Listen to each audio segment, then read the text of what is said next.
Hi అండి అందరికీ ముందుగా వినాయక చవితి శుభాకాంక్షలు.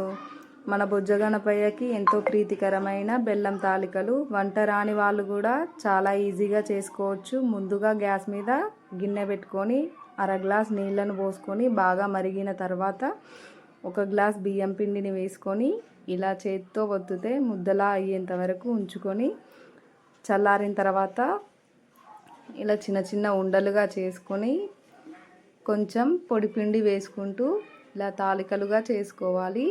చిన్న టిప్ అండి, ఇలా చేయరాని వాళ్ళు మన ఇంట్లో జంతికల గొట్టం ఉంటుంది కదా, అందులో పిండి వేసి ప్రెస్ చేస్తే ఇలా జంతికలుగా వస్తాయి. ఇప్పుడు గ్యాస్ మీద గిన్నె పెట్టుకొని అందులోకి ఒక గ్లాసున్నర నీళ్ళను పోసుకోవాలి.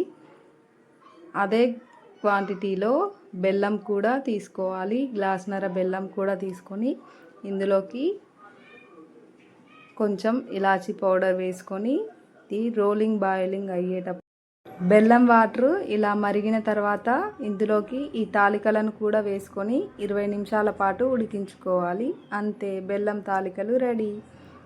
Thank you for watching.